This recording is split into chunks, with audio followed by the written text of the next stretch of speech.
Hello there and welcome to another one of these Lexical Lab 1 minute English videos.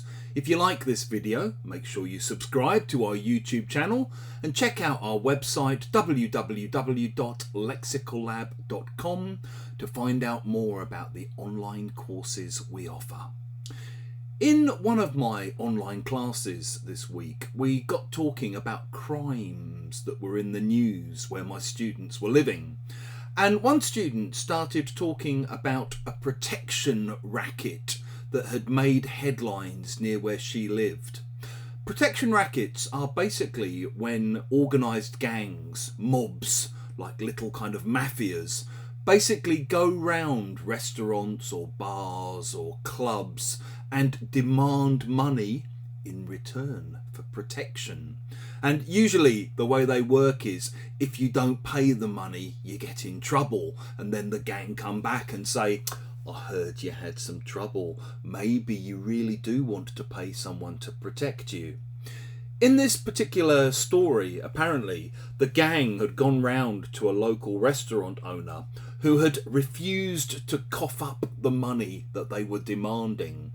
And as a result, they'd sent the heavies round to smash the place up, and this is when it had become a news story.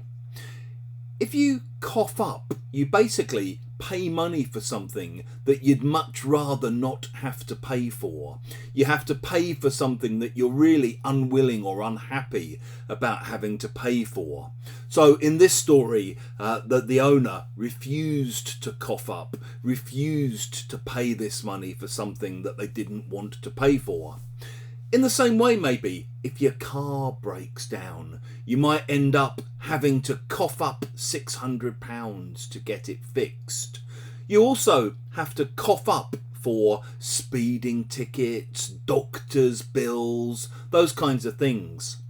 We also use it if you've had a bet with someone and they lose the bet. You might go to them and say, hey, come on, cough up, you lost the bet, where's my money? If you've enjoyed this video, please click the like button.